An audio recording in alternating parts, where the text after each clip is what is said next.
सिंघिया के लिलहौल में असंग देव महाराज के सत्संग में उमड़ा जनसैलाब। बिहार के समस्तीपुर जिले के सिंघिया प्रखंड अंतर्गत लिलहौल गांव में आयोजित संत समागम में उस समय भक्ति का माहौल बन गया जब देश के प्रसिद्ध राष्ट्रीय संत असंग देव महाराज के सत्संग में हजारों श्रद्धालु शामिल हुए।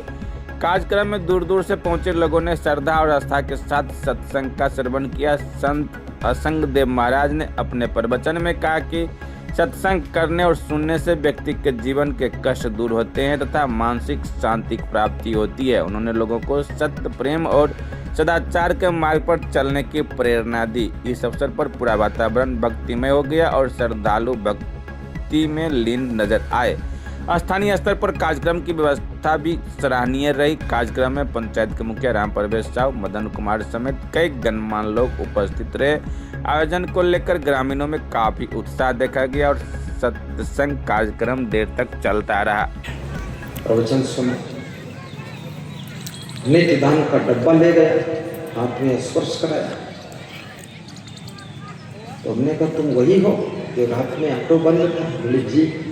हमने कही डब्बा क्यों लिए जा रहे?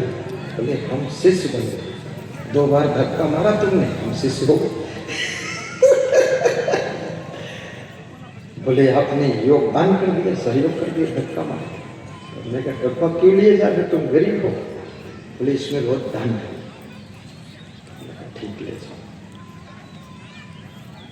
3-4 साल के बाद वो व्यक्ति मिला, डब्बे से दान वर्षा हुई। बोला बहुत बड़ी दुकान खोल लिया, अब मैं गुरुदेव करोड़ों में खेल रहा हूँ, अब प्रोग्राम दीजिए। हमने कहा और धक्का मारो। बोले धक्का मारो चाहे मुक्का मारो, लेकिन हमने छक्का मार दिया। आप प्रोग्राम दे दिया प्रोग्राम। देखा उसका 62, 10, 21। तो एक भक्त से मैंने पूछा, देवेंद्र यादव, डिस्ट्रिक्ट फिरोजाबाद, जहाँ से चूड़ी बनकर आती, चूड़ी की फैक्ट्रियाँ के मालिक। तो हमने पूछा देवेंद्र यादव, ये रोज जो तुम 100 रुपया दान देते हो, हमको कुछ ज़्यादा लग रहा है, कम कर दो, 50 का। बोले ज़्यादा नहीं है। अगले दिन 121 भेजा। फिर हमने फोन किया तो उन्हें बढ़ा दिया। बोले हम नहीं बढ़ाए हैं, तुम बढ़ा रहे हो, हमारे पास बढ़ रहा। हम दूध का बिजनेस से होते, बस आशीर्वाद दीजिए, आप खुश रहो।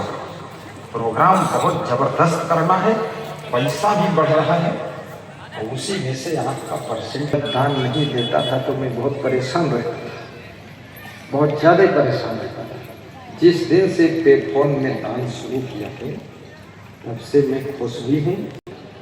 आप किसी को योगदान कर दे, योगदान का मतलब सहयोग कर दे। कुछ सत्संग करा रहा है तो मदन निराला, तो उसको सहयोग कर दिया, वही योगदान है। जैसे राम प्रवेश जी ने सहयोग किया कि भाई संतों की सेवा हम अपने, उन्होंने ले लिया, योगदान हो गया। योगदान का भी बड़ा महत्व। यह श्रमदान कर दो कि चलो पोस्टर हम चिपकवा देंगे साथ, श्रमदान, या कि समयदान कि हम आपके साथ में हैं, चलो हम झंडा उठाएंगे, शोभा यात्रा निकालो। मैं सोचता था यहाँ पर जो शोभा यात्रा निकलेगी तो उसमें कौन आएगा? कल ऐसा लग रहा था शोभा यात्रा निकलेगी और यहाँ निकली तो आधा किलोमीटर की लंबी शोभा यात्रा हो गई। उन लोगों ने समय दान दिया, शोभा बढ़ा दिया। प्रेम दान, ये बहुत बड़ा दान है, प्रेम दान। इसमें पैसा भी नहीं खर्च होता, हर दान में पैसा नहीं लगता है। प्रेम कर दिया तुमने, प्रेम से बोल दिया, प्रेम दान। किसी की गाड़ी बंद हो गई, धक्का मार दिया तो सहयोग दान, स्टार्ट कर दिया। और कुछ भी करो, किसी प्रकार का दान हो, नेत्रदान, अंगदान, अंशदान और अन्नदान। मैं छत्तीसगढ़ प्रदेश में शाम को पदयात्रा निकला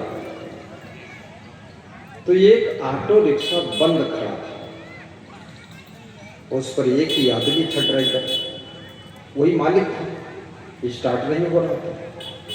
शाम हो रही थी, सूर्यास्त हो रहा था, परेशान था, कहीं दुकान लेकर गया था, बेचारा लौटा था। तो हम सब साधु संतों ने पूछा क्यों खड़े, बोले स्टार्ट नहीं है।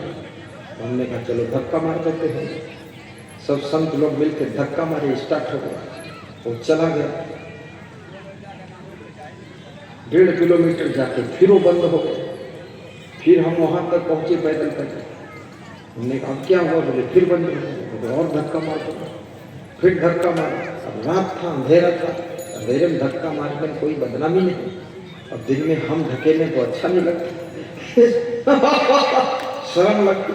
रात में हमने भी ढकेला, ढकेल के फिर स्टार्ट कराया, फिर वो घर पहुंच गया।